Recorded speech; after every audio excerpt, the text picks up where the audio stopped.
Bienvenidos a esta inversión en los primeros siglos del cristianismo, una época fascinante, sí, de crecimiento, pero también de debates internos muy profundos, ¿no? Que al final forjaron la identidad de la Iglesia. Hoy nos vamos a centrar en una figura quizá menos conocida para el gran público, pero que según las fuentes que manejamos fue clave: San Higinio, considerado el noveno papa. Exacto, una figura interesante. Para guiarnos en esto, tenemos un documento del proyecto Civic ODM. Es el episodio 12, Camino en la sucesión, San Higinio, defensor de la fe frente a las herejías. Un buen punto de partida. La idea es entender un poco quién fue este Higinio y por qué su pontificado, que se fecha más o menos entre el 136 y el 140 después de Cristo, ¿por qué se presenta como tan importante? Veremos los desafíos que tuvo, sobre todo eso de las herejías, y cuál fue su legado, según este texto, claro, en la consolidación de la doctrina cristiana más primitiva. Así que vamos a ello. Perfecto. Es que es un periodo que a veces, tendemos a imaginarlo como muy lineal, ¿no? Desde los apóstoles y ya está. Pero la realidad histórica que nos pinta el texto es mucho más compleja. Y más vibrante. Por fuera, el Imperio Romano con Antonino Pío estaba, relativamente tranquilo. Una especie de Pax Romana tardía que daba cierta calma. Ajá. Pero por dentro, la comunidad cristiana estaba, como dice la fuente, en plena ebullición teológica. Y esa ebullición, claro, no siempre era pacífica. Dices ebullición, pero el texto habla directamente de herejías. Eso ya suena más a conflicto abierto, ¿no? Más que un simple debate. Es que eran las dos cosas, yo creo. La ebullición viene del propio dinamismo, ¿sabes? Una fe joven que piensa sobre sí misma, sobre el mensaje, pero claro, en ese proceso de reflexión, surgían interpretaciones que, desde la perspectiva de la línea principal, la apostólica, se desviaban. Peligrosamente, además. Entiendo. Y esas desviaciones son lo que en la época se empezó a llamar herejías. Opciones doctrinales, básicamente, que rompían la fe común.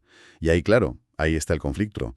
El documento destaca que el principal reto para Higinio en Roma fue una corriente muy potente, el gnosticismo. Gnosticismo.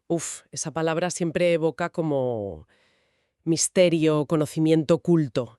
¿Podemos aterrizar un poco qué era esto? Al menos según Valentín, que lo menciona la fuente. ¿Qué lo hacía tan problemático para la mayoría? A ver, el texto lo describe, y es bastante habitual, como una visión, bastante elitista de la religión. Los gnósticos, así en general, decían tener un conocimiento especial, una gnosis, de ahí viene el nombre, que era secreto, superior y que solo se revelaba a un círculo de iniciados. Ah, vale. Esto, claro, creaba una división tremenda dentro de la comunidad. Por un lado, los espirituales, que eran ellos, los que tenían la gnosis, y por otro, el resto, los psíquicos o incluso ílicos, o sea, materiales, considerados inferiores con una fe más básica. Qué división más tajante, ¿no? Muchísimo. Pero además, y aquí tocamos un punto doctrinal clave según el texto, figuras como Valentín proponían una reinterpretación muy particular de Cristo. A menudo tendían a minimizar, o incluso a negar directamente, su plena humanidad. ¿Cómo? O sea, que no era realmente humano. Exacto. Cuestionaban la doctrina de la encarnación tal como la entendía la corriente principal. O sea que Jesús fue verdaderamente hombre, con un cuerpo real, que sufrió, que murió. Para muchos gnósticos, Cristo era más bien una emanación divina, un ser celestial, cuya conexión con lo material, con lo humano, era solo aparente, o temporal, o incluso ilusoria. Comprendo. Entonces, claro, no eran solo matices teológicos. Afectaba al corazón mismo de la fe. ¿Quién era Jesús? ¿Cómo nos salva? Si no era plenamente humano, ¿cómo redime la condición humana? Ese es el fondo, ¿no? Y en medio de todo este torbellino de ideas, ¿dónde sitúa el texto a Higinio en la línea papal? Las listas episcopales antiguas, que son documentos clave, aunque a veces difíciles de interpretar para esta época, lo ponen como el noveno obispo de Roma después de Pedro, justo después de San Telésforo. Pero lo interesante, lo que el documento de Civic ODM recalca, es que la importancia de su pontificado no está tanto en, innovaciones litúrgicas o grandes construcciones, sino precisamente en ese papel de guardián. Ajá, un custodio. Eso es, un custodio de la ortodoxia, de la doctrina correcta, frente a estas interpretaciones gnósticas que, ojo, ganaban terreno. incluso en Roma, en el centro del imperio. Y aquí es donde la cosa se pone, bueno, muy interesante desde el punto de vista histórico y teológico que nos presenta la fuente, claro, frente a estas ideas gnósticas que debían tener su atractivo con eso de la promesa de un conocimiento superior y tal. ¿Qué hizo Higinio? ¿Qué hizo concretamente? ¿Cuáles fueron sus herramientas, sus estrategias, según este análisis? La estrategia principal que describe el texto es la defensa. Una defensa firme y pública de la doctrina recibida de los apóstoles, lo que llamamos la tradición apostólica. Higinio, según esto, habría combatido activamente esa idea gnóstica de división, de conocimiento secreto para unos pocos. Ya. Frente a eso, reafirmó con fuerza, leemos en el texto, la universalidad. Universalidad del mensaje y de la salvación de Cristo. El Evangelio era para todos, sin clases de creyentes. No un club exclusivo para iluminados. Y esto era vital, no solo para la unidad de la comunidad, sino para la naturaleza misma del cristianismo como oferta universal. Entiendo. Oponer la universalidad y la publicidad de la fe al secretismo y elitismo gnóstico, ¿vale? Pero, a ver, frente a maestros como Valentín, que debían ser gente potente intelectualmente, carismática para atraer seguidores, ¿cómo reforzó Higinio la autoridad de la postura, digamos, oficial? ¿No bastaría solo con decir «esto es para todos»? No. Y entra un punto clave que el documento subraya mucho, la afirmación de la autoridad doctrinal específica del obispo de Roma y, por extensión, de la Iglesia de Roma como garante de esa tradición apostólica. Higinio habría insistido, según esta interpretación, en que la doctrina auténtica no salía de iluminaciones privadas o interpretaciones personales, por muy listas que parecieran. Claro. Sino de la enseñanza transmitida públicamente desde los apóstoles y conservada fielmente en las iglesias fundadas por ellos. Y ahí, Roma tenía un papel preeminente por su vínculo con Pedro y Pablo. O sea que el texto nos presenta a un Higinio que no solo debate ideas, sino que activamente usa la estructura de la Iglesia y el concepto de sucesión apostólica como base de autoridad. ¿Podrías aclarar un poquito más eso de la sucesión apostólica en este contexto? Claro. La sucesión apostólica, es la creencia, fundamental en la Iglesia católica y ortodoxa, de que la autoridad y la misión que Cristo dio a los apóstoles se transmite sin interrupción a sus sucesores, los obispos, por la ordenación. En este contexto del siglo II, frente a los gnósticos que a menudo decían tener una revelación directa o una tradición secreta paralela, pues Higinio habría apelado a esta cadena visible, pública, de autoridad. En plan, nuestra enseñanza viene de los apóstoles, transmitida por sus sucesores legítimos, y la Iglesia de Roma, ligada a Pedro, es un testigo fiable.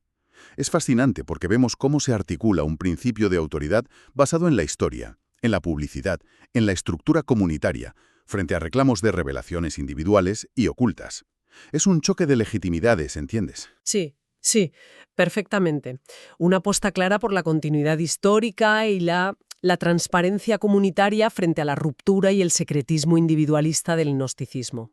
Vale, y más allá de esta batalla doctrinal, ¿mencionó la fuente alguna otra contribución de Higinio en términos de organización interna de la Iglesia en Roma? Sí, aunque el texto admite que es algo recogido más por la tradición posterior y quizá menos documentado directamente que su lucha doctrinal, pero se le atribuye también haber trabajado en la organización del clero.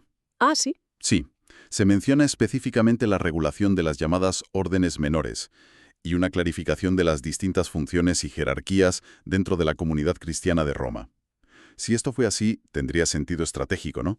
Ordenar y estructurar la propia casa para fortalecer la cohesión interna y, de paso, reforzar la autoridad del obispo como cabeza de esa estructura.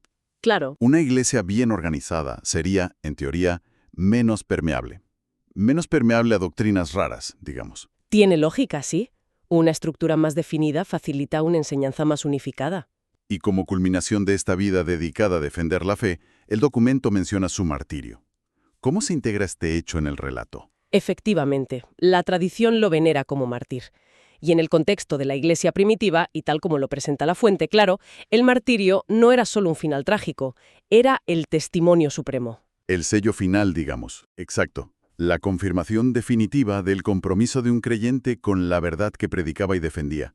Morir por la fe especialmente para un obispo que había luchado contra interpretaciones consideradas falsas, era visto como el sello de autenticidad de su ministerio. Demostraba, de la manera más radical posible, que defender esa verdad no era una cuestión solo intelectual o de poder, sino una convicción profunda por la que estaba dispuesto a dar la vida. Y esto, claro, le daba una autoridad moral póstuma inmensa a su figura y a su enseñanza. Entendido. Entonces, si intentamos tener una visión de conjunto, ¿cuál es la perspectiva más amplia? La gran lección que extrae el texto de Cívico DM de este episodio histórico centrado en San Higinio. ¿Qué significa todo esto en perspectiva? Pues mira, desde la óptica apologética, que claramente tiene la fuente, el caso de San Higinio se presenta como muy significativo, por varias razones. Primero, sirve para argumentar contra esa idea, que a veces circula, de una iglesia primitiva como un caos de interpretaciones libres, sin autoridad clara. El documento sostiene que, al contrario, ya en la primera mitad del siglo II existía una conciencia muy viva de la necesidad de un magisterio, o sea, una autoridad que enseñe, encarnada sobre todo en los obispos, sucesores de los apóstoles, y con el obispo de Roma jugando un papel destacado. Y esa autoridad tenía la función de custodiar el depósito de la fe recibido y discernir qué enseñanzas cuadraban con él y cuáles no. Vale, primer punto claro. ¿Y el segundo? Segundo, la confrontación con el gnosticismo le permite al texto resaltar, por contraste, los valores centrales del cristianismo que Higinio defendió. Frente al secretismo gnóstico, la fe cristiana es pública, abierta. Frente al elitismo, es universal para todos. Y frente al desprecio gnóstico por lo material, lo corporal, incluyendo la humanidad de Cristo, pues la fe cristiana abraza la encarnación. Afirma que Dios se hizo verdaderamente hombre en Jesús y que la salvación afecta a la persona entera, cuerpo y alma. Bien. Y un punto que el texto recalca con énfasis, con especial énfasis, este episodio histórico se usa para sostener que la función del Papa como garante último de la unidad doctrinal y la fe auténtica para toda la Iglesia, pues no es una invención medieval o posterior, como a veces se dice. Ah, interesante. Según esta fuente, ya en figuras como Higinio, vemos un ejercicio temprano y significativo de esta responsabilidad, defendiendo la doctrina común frente a desafíos que surgían en el mismísimo corazón de la cristiandad, como era Roma. Es una lectura que busca raíces muy antiguas para la autoridad papal, claramente. O sea, que lo que nos presenta este análisis es la imagen de unos cimientos de la estructura doctrinal y de autoridad de la Iglesia Católica puestos mucho antes de lo que popularmente se cree. Una visión que enfatiza la continuidad y la necesidad temprana de un centro de referencia doctrinal frente a la diversidad de interpretaciones. Es una perspectiva muy definida, sí, sobre cómo se entendía a sí misma la Iglesia primitiva, al menos en la línea que acabó siendo dominante. Justo eso. Bien, pues recapitulemos brevemente las ideas clave para que queden claras. Hemos analizado la figura de San Higinio, tradicionalmente el noveno obispo de Roma, en su contexto. Mediados del siglo II, imperio romano tranquilo por fuera, pero iglesia agitada por dentro, con debates teológicos, sobre todo el gnosticismo. Exacto. Y la labor fundamental de Higinio, según la fuente que hemos visto, fue la defensa de la doctrina apostólica pública, universal, encarnada frente a la visión gnóstica, que era secreta, elitista y, que tendía a negar la plena humanidad de Cristo. Y para ello, reafirmó la autoridad doctrinal de Roma, basándose en la sucesión apostólica y la tradición pública, en contraposición a las revelaciones privadas gnósticas. Además, la tradición le atribuye también esfuerzos por organizar al clero y su martirio se presenta como el sello final de su compromiso con esa fe que defendió. La conclusión principal que extrae el documento Cívico DM es potente. La unidad y la identidad de la Iglesia no dependían de interpretaciones individuales, por brillantes que fuesen, sino de la fidelidad a una verdad revelada, custodiada y transmitida a través de la estructura visible de la sucesión apostólica. Y ahí Roma ya jugaba un papel central. La fe como un tesoro público, no un secreto para iniciados. Muy bien resumido. Y esto nos deja con una reflexión final que quizá, que resuena más allá del siglo II, ¿no? Si esta necesidad de una autoridad doctrinal clara surgió tan pronto precisamente para mantener la coherencia, la unidad, frente a la fragmentación que suponían interpretaciones como el gnosticismo, ¿De qué maneras vemos hoy esa misma tensión fundamental? ¿Te refieres a la tensión entre... Sí, entre la interpretación personal o grupal de la verdad, sea religiosa, ética, incluso científica, y la necesidad o el rechazo de una autoridad, una tradición, un consenso, que sirva como punto de referencia común? La pregunta sobre quién tiene la autoridad para definir lo auténtico o lo verdadero, sigue totalmente vigente. Sí, totalmente. E incluso podríamos llevarlo un paso más allá, conectando con nuestra realidad actual, ¿no? Podríamos trazar algún paralelismo, con cuidado, claro, entre esa lucha del siglo II contra una gnosis antigua, secreta, elitista, que ofrecía un supuesto conocimiento superior al margen de la comunidad, y nuestros propios desafíos de hoy. Pienso en la era digital, la sobreabundancia de información, la desinformación, las fake news, las cámaras de eco. Interesante punto. ¿No estamos también lidiando con nuevas formas de conocimientos alternativos? A veces opacos, a menudo presentados como más auténticos o liberadores que las fuentes tradicionales de autoridad o conocimiento compartido. ¿Cómo navegamos hoy esa tensión entre la información accesible a todos y las narrativas exclusivas o fragmentadas? Es una cuestión compleja, sí, que sin duda da para pensar mucho.